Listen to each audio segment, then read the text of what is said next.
jual kurma ini kepada engkau tunai, aku terima, sah. Mazhab Syafi'i ijab qabul dah sah. Tapi ada yang lebih tinggi daripada fiqh. Apa tu? Akhlak. Kenapa engkau balikkan? Di dalam kurma itu ada semut. Andai semut itu dah berbunyi beranak, terpisah dia dengan anak dia. Mana pernah kita fikirkan macam itu? Halus akhlak dia. Menengada lah. Balik dari sini esok susah kita nak buka kurma satu-satu. Kalau saya, ustaz, sama-sama semutnya saya makan. Assalamualaikum warahmatullahi wabarakatuh. Alhamdulillah wassalatu wassalamu ala rasulillah sayyidina wa maulana wa syafi'ina wa zufrina wa qurrati a'yunina Muhammad wa ala alihi wa sahbihi wa man da'a bi da'watihi wa istanna bi sunnatihi ila yaumi liqa'i rabbih wa ba'du. Allahumma 'allimna ma yanfa'una wanfa'na bima 'allamtana innaka antal alimul hakim. Rabbi shrah li sadri wa yassir li amri wa hlul 'uqdatam min lisani yafqahu qawli. Saya amat sangat berterima kasih kepada Kak Irma dan Ribat Fatimah Az-Zahra yang sudah bertungkus lumus, bersusah payah sehingga pertemuan kita pada petang hari ini boleh terwujud. Semoga semuanya dibalas Allah kebaikan-kebaikan dunia dan akhirat. Datuk-datuk, datin-datin, puan-puan, tuan-tuan, jemputan majlis yang besar tak dihimbau gelar, yang kecil tak dapat disebut nama. Pada petang hari ini, tajuk dari pertemuan kita adalah adab dan akhlak. Adab bahasa Arab asalnya makdubatun, alif dal ba, makdubatun, adab. Asal daripada kata ni makdubatun artinya jamuan makan. Sebab bila kita beradab ada makanan. Ini tak ada ni, nampaknya kurang adab sikit.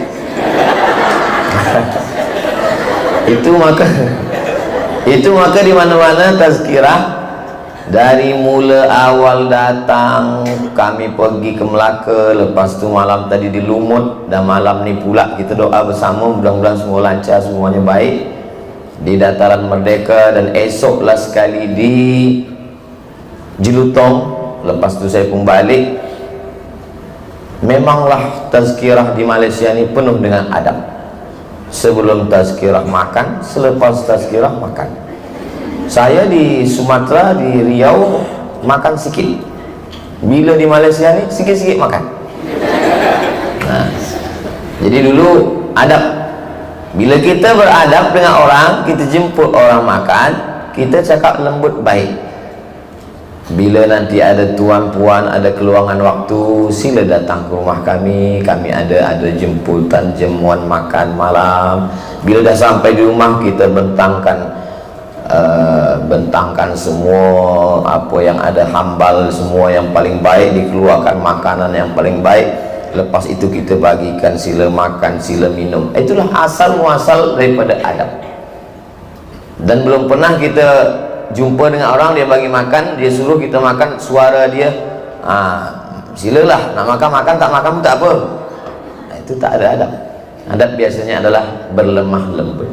Jadi bicara tentang adab ini, tidak ada yang lebih beradab daripada orang kita, orang Melayu. Kenapa Ustaz cakap macam tu? Sebab saya orang Melayu. Adab. Saya tengok macam mana dulu saya belajar 2 semester di UKM, Universiti Kebangsaan Malaysia, duduk di Sungai Jeluk dekat penjara Kajang. Tapi saya tak ada dalam. Biasa kami di Riau kalau nak tunjuk pakai telunjuk. Belanja ke pasar, kita beli sayur ke, beli ikan, beli ayam. Pasar malam 2003 saya di Sungai Jeluk. Oh, saya tengok kawan saya tunjuk, ini berapa? Oh, begitu adab di sini. Kata pepatah, lain padang, lain belalang, lain lubuk, lain ikannya, lain tempat, lain cara menunjuknya. Nah, jadi daripada menunjuk pun, dari jari telunjuk itu tak ada di Kaherah. 4 tahun saya di Mesir, belum pernah saya lagi menengok orang Arab Mesir menunjuk ikan. Ini kata dia, tak ada, dia tunjuk aja ni. Laki dia pun dia tunjuk ini juga. Ya, itu. Jadi bezakan antara agama dengan adab. Maka masalah beradab, kita amat sangat beradab. Bagi orang Melayu, saya ini tak ada adab. Sebab apa? Sebab orang Melayu, dia tak boleh nampak, maaf, belahan celana dia tak boleh seluar, mesti ditutup pakai kain soket. Tapi nanti malam kain soket dah siap lah. Dia mesti bertanjak, lelaki bertanjak. Di mana bumi dipijak, di situ langit dijunjung. Di mana ada lelaki bertanjak, di situ puang-puang bertudung. Bolehlah kita buatkan baju di mana lelaki bertanjak, di situ mini bertudung. Baru tulisnya. Artinya bahawa, maka kata Nabi SAW, idza ja'akum man tardawna dinahu, kalau datang seorang lelaki meminang anak gadis kamu, meminang cucu kamu, meminang adik kamu, apa yang pertama dia tengok? Dinahu, pertama pada agamanya. Yang kedua, wa khuluqahu, adabnya, akhlaknya. Bila baik agamanya, baik adabnya, baik akhlaknya, fazawwijuhu, nikahkan dia. Sebab apa? Sebab belum tentu orang baik datang 2 kali. Mungkin dia datang 2 kali, tapi lepas itu dia dah berbini. Dia datang, kita pula tak siap. Idza ja'akum man tardawna dinahu, bila datang kau tengok orang suka agamanya, wa khuluqahu, bila bercampur antara agama dengan adab, mana kita dulukan? Dulu agama. Sebab ada orang beradab, bila dia bercakap dengan kita lembut, baik, suara macam tak terdengar, tapi tak sembahyang. Tapi ada pula orang sembahyang sunat qabliyah, ba'diyah, tahajud, duha, tapi bercakap keras, nak marah, sikit-sikit marah, sikit-sikit marah. Bila dah marah, semua binatang keluar dari mulut dia. Macam mana Islam memandang? Kata Nabi SAW, orang yang ibadahnya biasa-biasa saja tapi dia berakhlak, itulah yang paling mulia. Macam mana kita nak ukur iman orang? Kata Nabi SAW, ahsanuhum khuluqan, orang yang paling hebat derajatnya adalah ahsanuhum khuluqan, orang yang paling elok akhlaknya. Maka Allah memuji Nabi Muhammad SAW. Tak ada Allah puji engkau yang sembahyang sampai kaki engkau bengkak, engkau yang sembahyang sampai kening engkau hitam, engkau yang pergi ke Makkah setahun 2 kali umrah dan haji. Tak ada. Apa kata Allah memuji Nabi Muhammad SAW?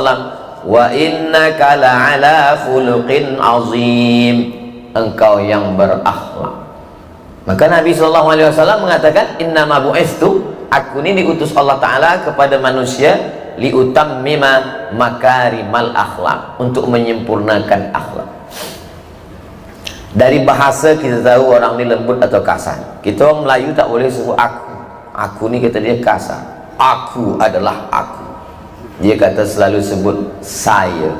Saya tu dari kata sahaya.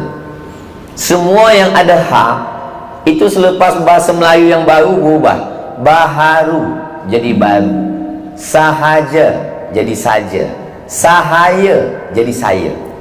Sahaya maksudnya saya ni seorang hamba sahaya. Hamba sahaya. Sudah hamba sahaya lagi. Begitulah dia merendahkan dirinya. Aku ni tak ada, saya ni tak ada apa-apa. Saya ni budak, saya ni hamba, saya ni sahaya. Dia tak angkuh, dia tak sombong. Begitulah dari mulai tutur kata, cakapnya, lembutnya, matanya, memandang, mendengar, bagaimana dia berbicara. Maka dalam Islam ni penuh dengan kelemburan. Sekarang orang selalunya guna istilah-istilah orang putih. Dia kata etik, dia kata moral. Maka bila kita nak ambil kata moral pun bolehlah, tapi ada Islamic morality, maknanya akhlak yang Islami. Etik, Islamic etik. Sebab etik ni dia kesepakatan manusia di tempat tertentu. Misal kesepakatan manusia di kapal terbang, itu etik di kapal terbang. Bila kita masuk dia baik, bukan main. Saya ni ustaz, bila masuk kapal terbang saya dah tundukkan mata, tak tengok dia siapa juga. Apa khabar, kata dia. Nak duduk di mana? Kita dah duduk, dia bagi sapu tangan, dia bagi makan. Nak minum apa? Saya kata minum teh. Nak teh daun, teh pucuk, apa teh manis, atau berapa gula banyak. Baik dia bukan main. Ini etik. Tapi bila kita dah sampai airport, sama-sama turun, dia dah tak kenal kita lagi. Kenapa dia baik semasa di pesawat terbang tu saja? Sebab etiknya begitu. Kalau adab tak begitu. Di atas pesawat terbang pun baik, di luar pun baik, di rumah pun baik, di jalan pun baik, di mana-mana tempat baik. Bila ada orang di rumah baik, di luar rumah tak baik, ini berarti dia punya ada dua diri. Dalam Islam diri tak boleh dua. Orang yang ada dua berarti na'udzubillah. Munafik, itu arti munafik dari kata nafak. Nafak artinya tunnel. Bila kita nak masuk tunnel ni, ada pintu masuk, ada pintu keluar. Maka nanti bila kita pergi panjang umur, murah rezeki, boleh kita melaksanakan haji insyaAllah, amin. Itu ada tulis di atas tunnel, nafak. Apa ni kita masuk munafik? Munafik maknanya ada pintu masuk, ada pintu keluar. Orang yang punya dua wajah. Satu wajah baik, kata orang Jepun, wajah manusia ni ada tiga. Yang pertama, wajah dia dengan diri dia sendiri. Yang kedua, wajah dia dengan keluarga dia di rumah. Yang ketiga, wajah dia dengan orang lain. Tiga muka dia. Kita dalam Islam tak. Kita baik dengan diri kita, kita baik dengan keluarga kita, kita baik dengan orang lain. Sebab apa?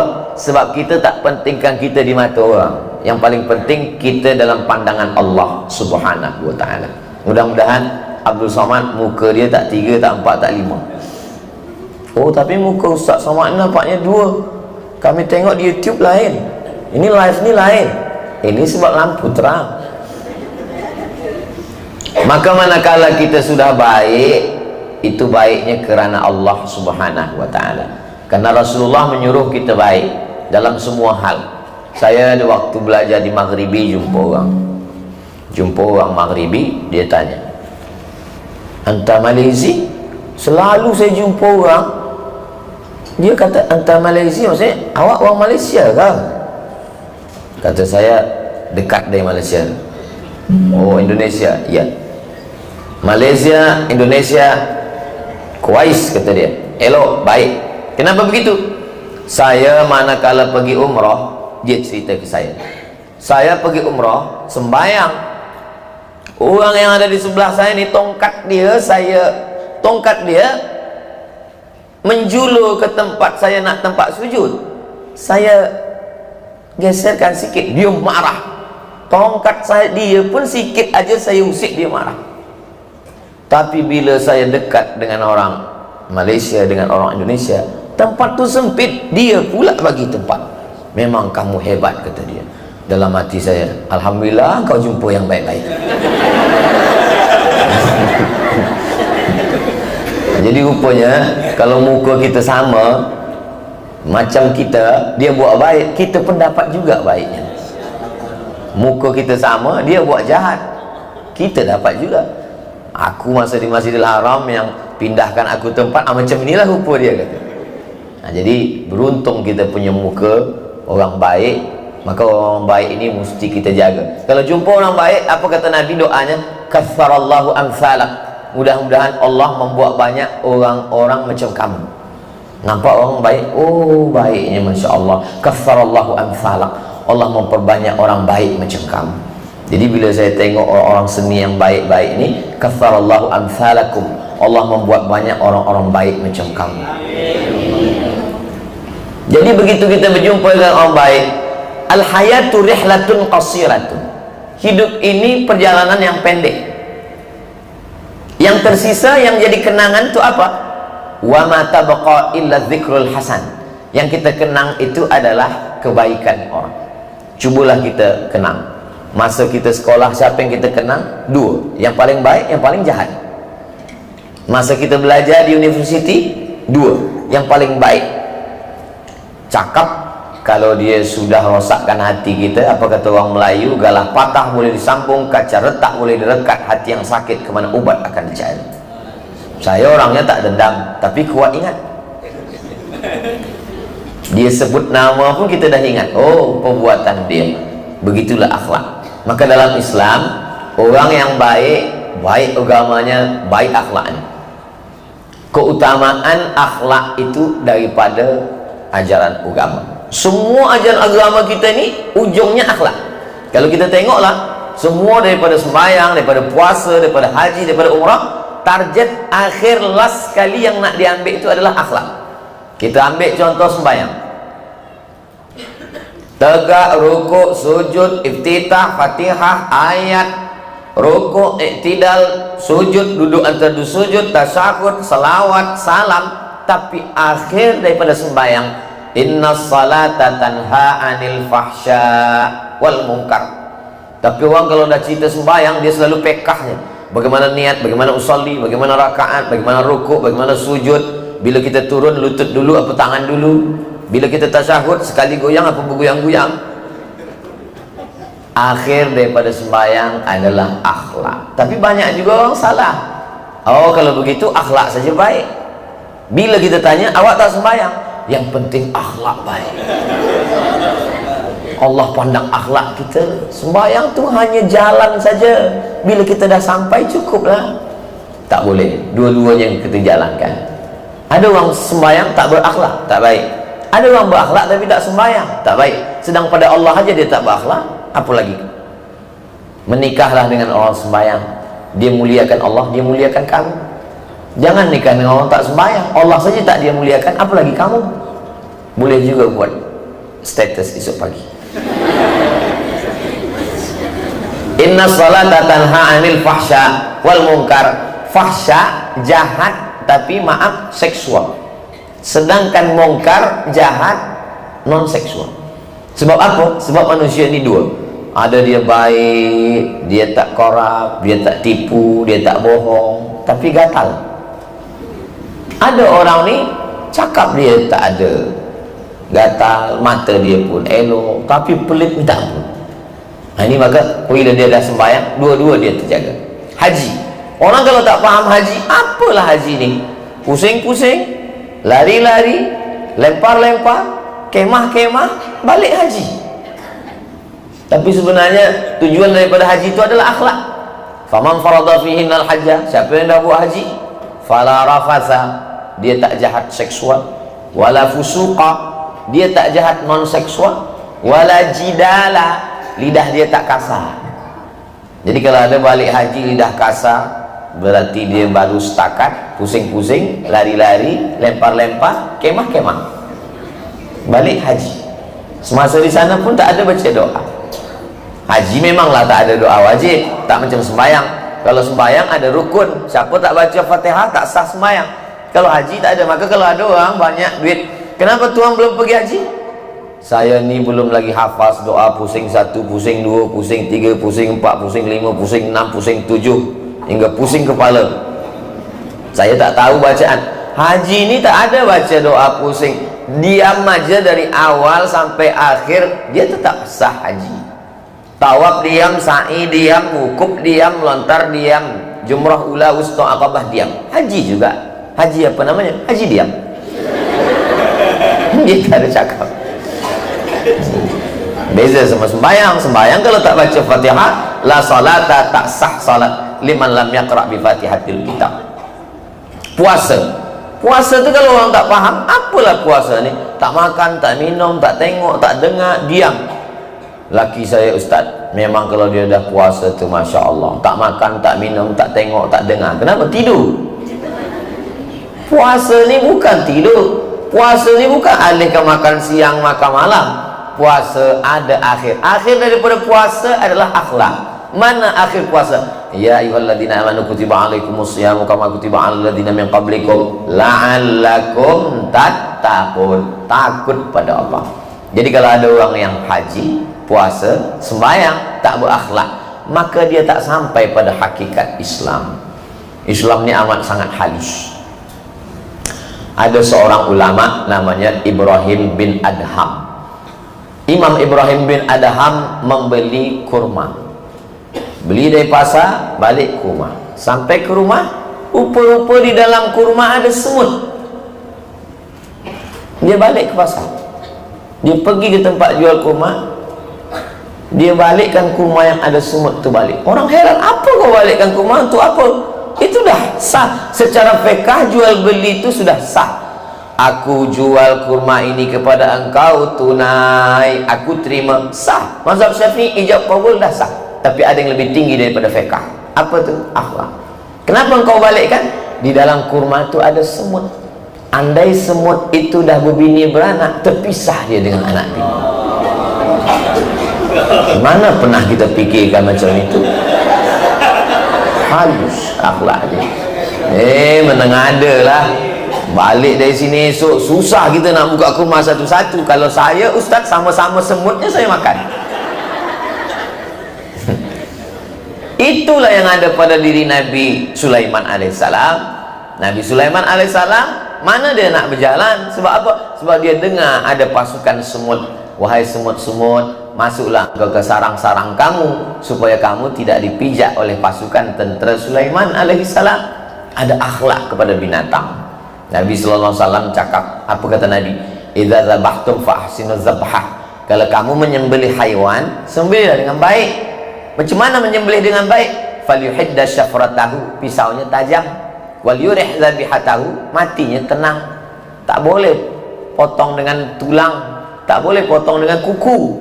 Maka dalam Islam tak boleh potong bunuh dengan elektrik, tak boleh dengan air, dituang air hingga mati, tak boleh. Maka disembelih dengan lembut. Bismillahi Allahu Akbar. Kenapa sembelih itu tak Bismillahirrahmanirrahim, Ustaz? Dia tak sesuai. Rahman sayang, Rahim kasih. Kalau kasih tak sayang, tak potong. Takkan Bismillahirrahmanirrahim potong. Kata kambing, kata kau kasih sayang, kenapa kau potong juga? Maka dia cakap Bismillahi Allahu Akbar. Dengan nama Allah, Allah yang maha besar, kubalikkan makhluk ini kepada engkau ya Allah. Saya ni kalau bagi tazkirah, suara saya memang keras. Maka orang cakap, Ustaz Somad itu ustaz yang keras. Suara saya saja, hati saya lembut. Saya seumur hidup tak pernah potong ayam. Tak sampai hati saya menengok ayam itu mati. Tapi kami tonton ada di YouTube orang ustaz tengok potong kerbau, potong lembu. Itu 2 tahun lepas, sebab ada training untuk slaughter, potong. Bila kami dah buat training, dia cakap, Ustaz, inilah masanya, potong. Takkan saya cakap tidak, nampak saya penakut. Saya potong Bismillahirrahmanirrahim. Tapi lepas itu tak ada. Petang ni pisau banyak di rumah, tapi untuk motong tidak, tak sampai hati saya motong. Tapi bila dah siap, tak sampai pula hati tak makan. Itu ada akhlak. Suatu ketika Nabi SAW datang, ada seorang lelaki, dia bawa kambing. Dia asah pisau ni di hadapan mata kambing. Oh, Nabi marah. Apa kata Nabi? Aturidu antumitaha mautatin. Apa engkau asah hadapan mata dia? Engkau nak bunuh dia berkali-kali. Asahlah di belakang, asahlah di dapur. Lepas tajam baru potong, kata Nabi SAW. Tak boleh kambing tu menengok mata pisau, terkejut dia, pucat pasi dia, takut dia menengok. Tak boleh menakut-nakuti binatang. Menakutkan binatang pun tak boleh, apalagi menakutkan suami.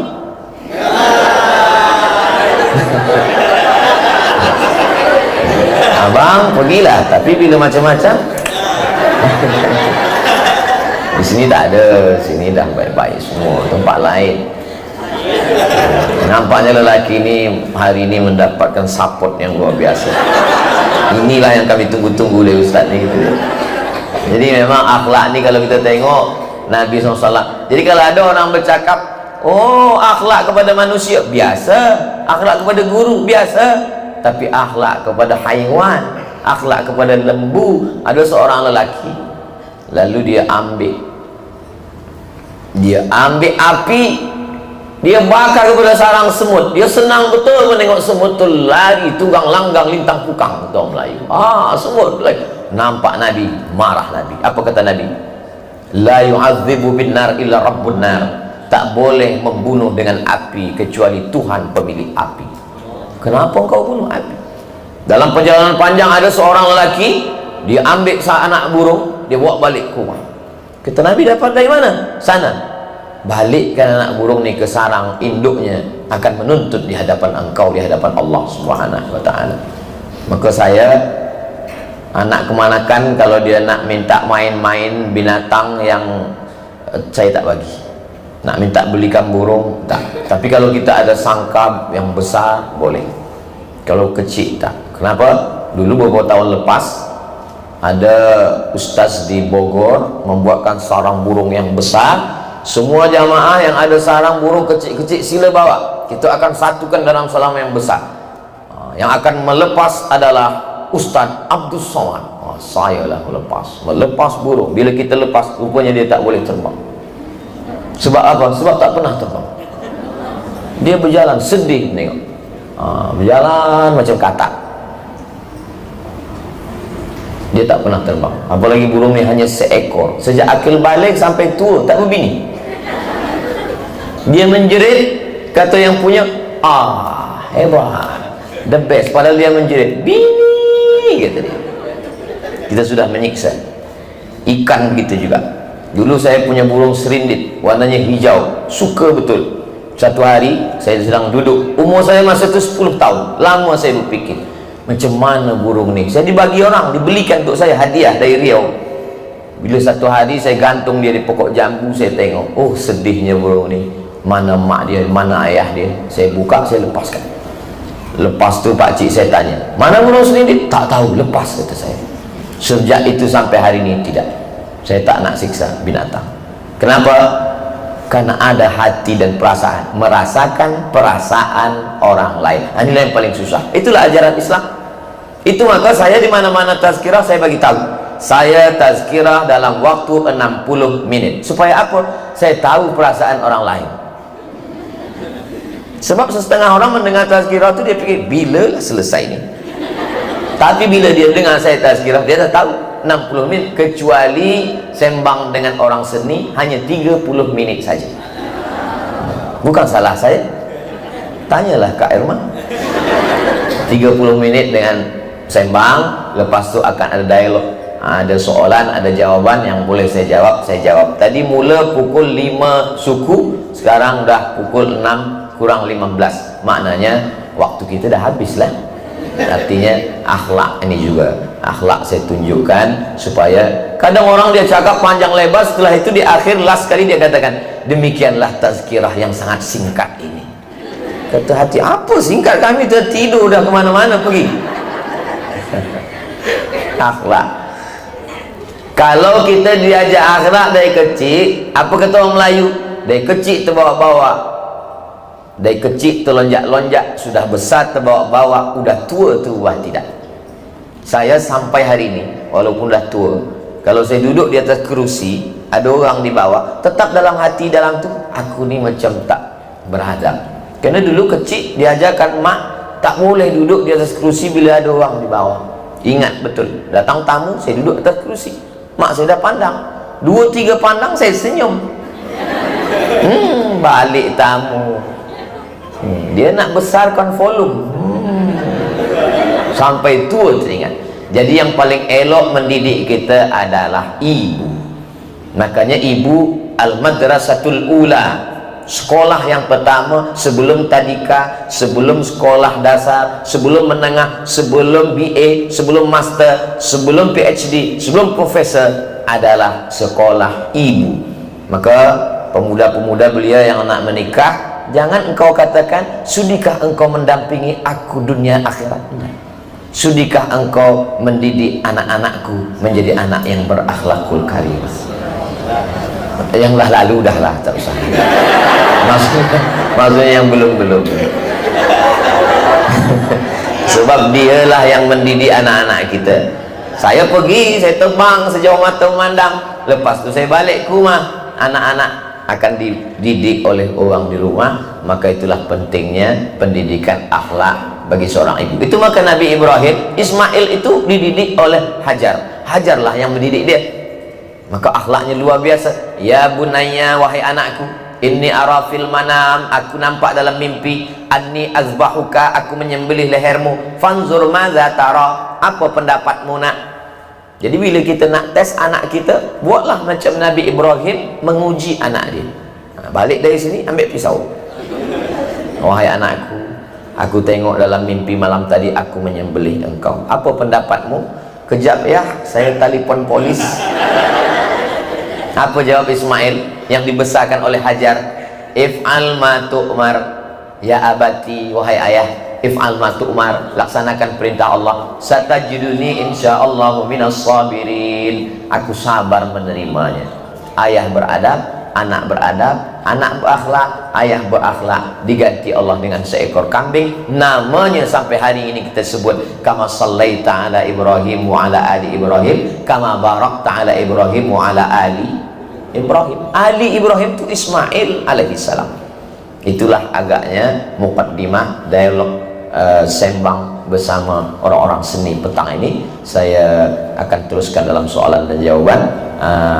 Al-Ustaz Sahibul Fadilah, faliyatafadhal.